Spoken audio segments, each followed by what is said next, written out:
इंदौर में युवाओं को राष्ट्र निर्माण से जोड़ने की दिशा में एक प्रेरणादायी पहल देखने को मिली। पिछले 65 वर्षों से सामाजिक सरोकारों में सक्रिय अभ्यास मंडल इंदौर ने युवा उड़ान कार्यशाला का आयोजन किया, जिसमें अलग अलग महाविद्यालयों से चयनित युवाओं को नेतृत्व, संस्कृति और सामाजिक जिम्मेदारी का पाठ पढ़ाया गया। देखिए खास रिपोर्ट। इंदौर में अभ्यास मंडल की युवा उड़ान कार्यशाला, 15 कॉलेजों से चयनित युवाओं की भागीदारी, युवाओं के व्यक्तित्व निर्माण और राष्ट्र निर्माण पर फोकस। वरिष्ठ पत्रकार जयदीप कार्निक और डॉक्टर राजेश दीक्षित रहे मुख्य वक्ता। युवाओं में फेक नैरेटिव के खिलाफ जागरूकता का संदेश। समाज सेवा के क्षेत्र में 65 वर्षों से सक्रिय अभ्यास मंडल इंदौर के द्वारा आयोजित युवा उड़ान कार्यशाला युवाओं के व्यक्तित्व निर्माण और राष्ट्र निर्माण की भावना को मजबूत करने की एक सार्थक पहल बनी। ये कार्यशाला युवाओं के द्वारा युवाओं के लिए आयोजित की गई, जिसमें शहर के 15 महाविद्यालयों से चयनित विद्यार्थियों को आमंत्रित किया गया। कार्यक्रम का उद्देश्य युवाओं को देश की परंपरा, संस्कृति और धर्म से जोड़ते हुए उनमें सकारात्मक सोच, नेतृत्व क्षमता और सामाजिक सहभागिता को विकसित करना रहा। युवाओं को साहित्य से जोड़ने, सामाजिक समस्याओं के समाधान में सक्रिय भूमिका निभाने और राष्ट्र के प्रति जिम्मेदारी का भाव पैदा करने पर विशेष जोर दिया गया। कार्यक्रम के मुख्य वक्ता वरिष्ठ पत्रकार जयदीप कार्निक और डॉक्टर राजेश दीक्षित ने युवाओं को संबोधित करते हुए कहा कि देश का भविष्य युवाओं के हाथ में है और राष्ट्र निर्माण में उनकी भागीदारी निर्णायक भूमिका निभाती है। उन्होंने युवाओं से आह्वान किया कि वे केवल करियर तक सीमित न रहे, बल्कि समाज और देश के लिए भी अपनी ऊर्जा और प्रतिभा का उपयोग करें। अच्छे भाषण देने वालों को और अच्छे लोगों को सुना करते थे। आप सब लोगों ने शायद मर्फी का नाम सुना होगा। मर्फी एक कुछ अटपटे नियम दे के गए हैं। मर्फी लॉ के नाम से जो फेमस होते हैं, मर्फी ने एक नियम दिया था कि जब आपके कंधे मजबूत हो जाते हैं तब अचानक से आपका सारा बोझ जो है वो आपके सिर पर रख दिया जाता है।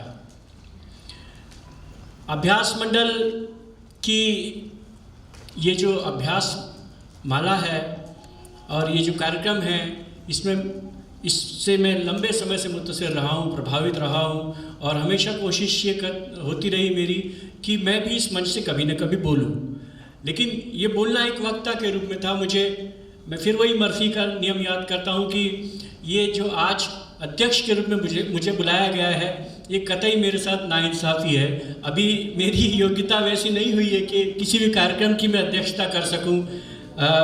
डिबेट बोलने का मुझे भी शौक़ रहा, लेकिन बाद में कविता की तरफ मुड़ गया और कवि होने के नाते मेरा ये कर्तव्य है, कवि धर्म ये बतलाता है कि वो बात आप लोगों से कहूँ, टीचर तो ये बात कहता ही है, वो बात कहूँ जो सच है। क्योंकि जिस देश में वैद्य और गुरु अभ्यास मंडल की उड़ान कार्यशाला में आया हूँ और मैं अभ्यास मंडल का ही एक सिपाही हूँ। अभ्यास मंडल ने ही मुझे बहुत व्यक्तित्व निर्माण में भूमिका निभाई है। सामाजिक संस्कार और बचपन में पड़े हुए जो अवचेतन में मन में जो बीज होते हैं वो किस तरह की भूमिका निभाते हैं, उसको कहीं भी देखना हो तो मैं बड़ा उदाहरण हूँ। और मेरे साथ साथ उस पीढ़ी के जितने युवा थे, हमारी पहली पीढ़ी के युवाओं ने अपनी युवावस्था में अभ्यास मंडल जैसी संस्था का निर्माण किया और जब हम छोटे थे तो हमको ले जाना शुरू किया। तो संस्कार जो बीज मिले, उन्होंने जिस तरीके से व्यक्तित्व निर्माण में भूमिका निभाई, तो समझ में आता है कि आप कितनी भी भौतिक तरक्की हासिल कर लो, अभ्यास मंडल वाला अंदर बीज होना ज़रूरी है। इसीलिए मुझे लगता है कि कहीं भी वो बीज बोए जा रहे हैं, धरती को उर्वर बनाने का प्रयत्न किया जा रहा है, खाद पानी दिया जा रहा है, तो मैं तुरंत दौड़ा चला आता हूँ। जिस वजह से हम हैं उस वजह को कभी नहीं भूलना चाहिए। और मैं बहुत साधुवाद देता हूँ अभ्यास मंडल की जो नई टीम तैयार हुई है, उसने जिस तरीके से युवाओं को जोड़ने का प्रयत्न पिछले 4-5 सालों में किया है।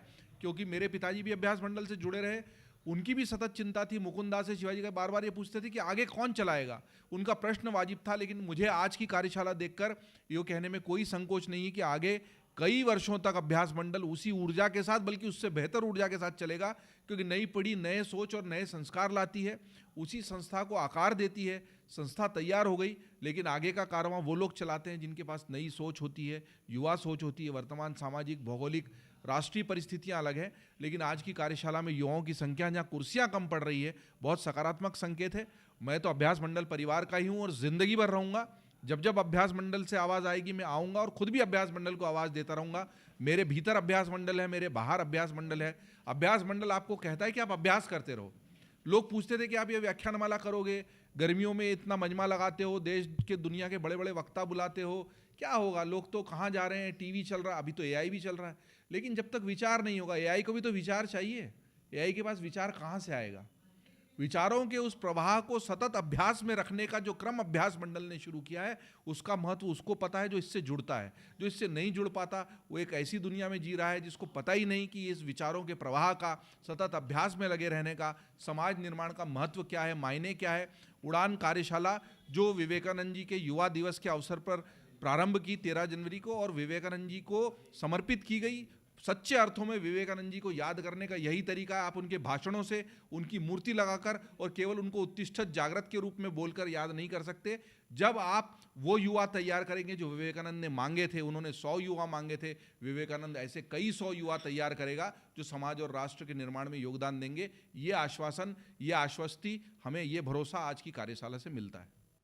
अभ्यास मंडल के सचिव और समाज सेवी डॉक्टर माला सिंह ठाकुर ने कहा कि वर्तमान समय में युवाओं को लेकर एक गलत फेक नैरेटिव फैलाया जा रहा है। ऐसे माहौल में युवाओं के भीतर राष्ट्र निर्माण का बीज होना बेहद जरूरी है और इसी उद्देश्य से युवा उड़ान जैसी कार्यशालाएं आयोजित की जा रही है। स्वाभाविक रूप से आज के समय में जिस प्रकार की युवाओं को देख करके एक दृष्टिकोण समाज में बना है कि युवा नशे की गिरफ्त में है, सांस्कृतिक विकृतीकरण का शिकार है, जो एक नैरेटिव खड़ा करने का काम पूरे समाज में किया गया कि युवा अपनी जिम्मेदारियों से लगातार दूर भाग रहा है। तो ऐसा ध्यान में आया कि क्यों ना ऐसा कुछ प्रयास किया जाए कि वास्तव में जब हम देखते हैं तो सेवा के क्षेत्र में युवा दिखाई देता है, सेना में युवा दिखाई देता है, कहीं भी अपने कर्तव्य से दूर भागता दिखाई नहीं देता है।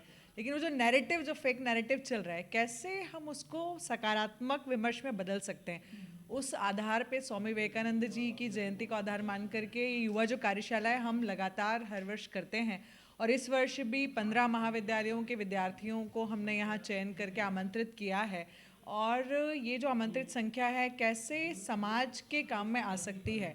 जैसे विवेकानंद जी ने कहा था, my country is my career. तो करियर के साथ साथ हमारा देश, हमारा धर्म, हमारा राष्ट्र, समाज कहाँ पर है, तो राष्ट्र और समाज उस करियर में कहाँ है, ये विचार का बीजारोपण इस कार्यशाला के माध्यम से हो और युवा देश और समाज के लिए काम करें, यही उसका उद्देश्य। जी, अभ्यास मंडल सदैव शहर हित, राष्ट्र हित, समाज हित का कार्य करती है। उस समाज हित में युवाओं का योगदान बढ़े, इसके लिए ये उड़ान कार्यशाला आयोजित की गई है, क्योंकि सर्वाधिक विश्व में सर्वाधिक युवा भारतवर्ष के पास है। पर वो युवा किसी प्रकार से नशे की बात करते हैं, किसी प्रकार से जातिवाद की बात करते हैं, तो निश्चित रूप से कहीं ना कहीं गलत है। उन युवाओं का कोई अर्थ नहीं होता। तो इसलिए उन युवाओं को दिशा देने के लिए वो युवा शहर हित में कार्य करें। जिस प्रकार की समस्या इंदौर में ट्रैफिक को लेकर है, जिस प्रकार की समस्या, अलग अलग प्रकार की जो समस्या समाज में व्याप्त है, उन समस्याओं का समाधान युवा दे सके, इस दिशा देने के लिए युवा उड़ान कार्यशाला आयोजित की गई है, ताकि भविष्य में जो हम जिस राष्ट्र का निर्माण का हम जो संकल्प लेकर चल रहे हैं, वो संकल्प के साथ युवा कार्य। कार्यक्रम में अभ्यास मंडल के अध्यक्ष रामेश्वर गुप्ता, सचिव डॉक्टर माला सिंह ठाकुर, वरिष्ठ पत्रकार प्रतीक श्रीवास्तव, अमित मंडलोई, कुणाल कंवर सहित अनेक गणमान्य अतिथि मौजूद रहे। कार्यशाला के दौरान युवाओं ने संवाद सत्रों में खुलकर सवाल पूछे और समाज से जुड़ी जिम्मेदारियों को समझा। Bureau report, MP news, Indore.